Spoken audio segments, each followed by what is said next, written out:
दशकं 53। अतीत्य बाल्यं जगतां पते त्वम् उपेत्य पौगण्डवयो मनोज्ञम् उपेक्ष्य वत्सावनमुत्सवेन प्रावर्तता गोगणपालनायाम् उपक्रमस्यानुगुणैव सेयं मरुत्पुराधीश तव प्रवृत्तिः गोत्रापरित्राणकृतेऽवतीर्णः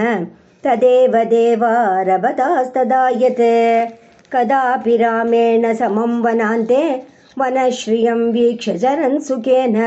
श्रीदामनाम्नः स्वसखस्य वाचा मोदादगाधेनुककाननं त्वम् उत्तालतालीनिव हेत्वदुक्त्या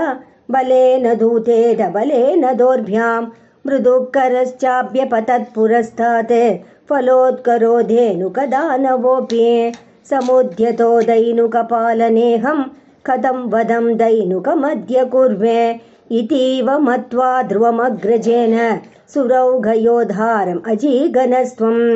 तदीयभृत्यानपि जम्बुकत्वेन उपागतानग्रजसंयुतस्त्वं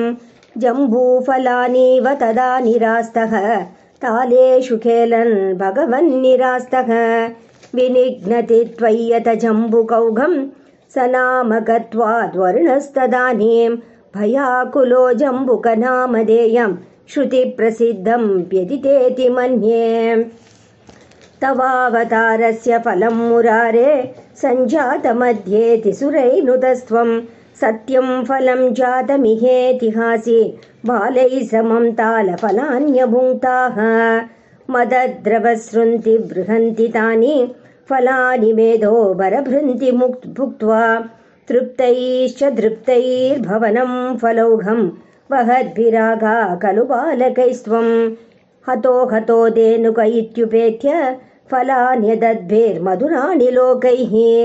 जयेति जीवेति नुतो विभो त्वं मरुत्पुराधीश्वर पाहि रोगात् जयेति जीवेति नुतो विभो त्वं मरुत्पुराधीश्वर पाहि रोगात् सर्वत्र गोविन्दनाम संकीर्तनं गोविन्द गोविन्द।